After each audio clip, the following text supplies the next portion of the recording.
I skipped, I'm sorry. Patrick. That's okay. After hearing that, I think that I'm perfectly willing to give all my 5 minutes to Elizabeth. I think that she would do more justice for those 5 minutes. In fact, I feel very humbled to be up here in front of you today. I know the measure of my classmates who are out there because I've been with them for the past 3 years, and I do feel fortunate to be one of the people up here speaking to you. Know that the people that are at your table, the students, have equally valid ideas, and I would encourage you to engage them and to listen to them as well.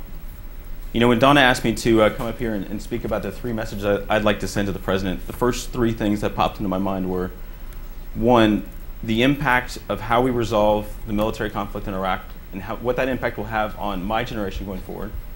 Secondly, would be a message of national service, very much along the lines that Elizabeth just spoke, and how the next president need only ask, and I'm confident that my generation will step up and meet the challenge. And third, more along the lines of what Professor Porter spoke about this morning, would be a stern warning to the president from my generation to his about getting our situation, our fiscal situation with respect to Social Security, the entitlement programs, under control before we face a crisis that could provoke intergenerational kind of divisions that I think would be incredibly unhealthy for this country. But since I only have 5 minutes, I'm going to stick to what's closest to me. And in fact, in good military fashion, I have a prepared message for the president. In fact, I'd like to start by one more measure of diversity. I remember we had that diversity chart up here in the beginning. If you have served in uniformed service, can you raise your hand, please? Can you let the people around here know who you are?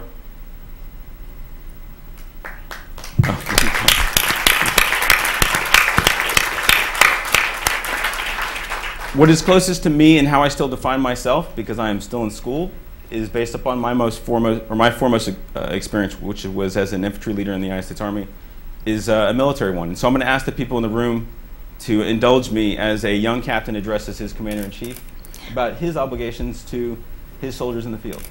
Okay? Mr. President, America's young men and women in uniform are counting on you. While you have been campaigning across this great nation, dodging your opponent's verbal assaults, and perhaps hurling a few of your own at an unpopular president, and perhaps even at an unpopular war, know that America's men and women in uniform have been dodging real bullets and working very hard to create success out of the most difficult tasks that our country has given them. The cheering crowds of the campaign will soon give way to a new constituency, one that will include new faces. And these new faces are going to be looking towards you with expectation. You are their commander-in-chief. So let me introduce one of them to you now. Right now it's about a little bit after 11 p.m. in Baghdad. There's a 27-year-old company commander whose workday is nowhere near over. No matter what has been said on the front pages of your favorite news publication in the United States, it's a fair bet that this company commander does not go about his or her duty thinking that his or her tasks are either meaningless or without the prospects of success. They are professionals, all of them, and they understand that our country is counting on them not to fail. Now a bit about your job, Mr. President, from a lowly captain. When I was fresh out of West Point, a wise platoon sergeant once told me, "Sir, your soldiers are not going to care what grade you got in physics 2 years ago. They're not going to care how well you led a Ranger School patrol last year. What they care about is how you lead them right now, right here.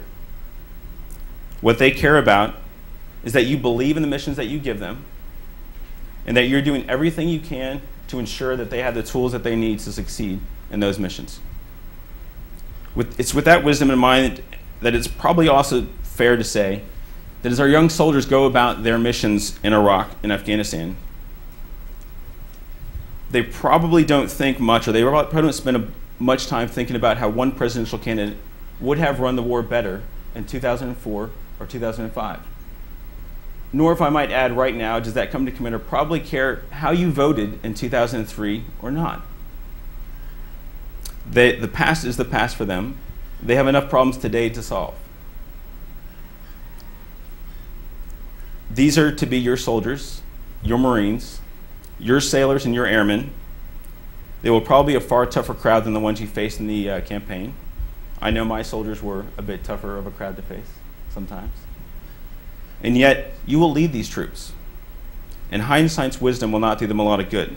So my message to you, Mr. President, is when you report for duty in January 2009, America's servicemen and women are going to count on you to have the wisdom to bring our present conflict to a successful conclusion. Not a conclusion, a successful conclusion.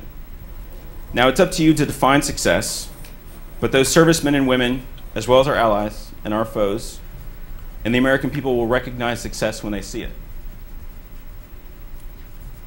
I fundamentally know that America's military wants to be proud of their service. And I think that our nation longs to be proud of its servicemen and women's duty and what they do for this country. Failure for any military leader, even the commander-in-chief, or actually especially for the commander-in-chief in war, is unacceptable. A legacy like that which followed Vietnam does not belong to my generation. Thanks for your time.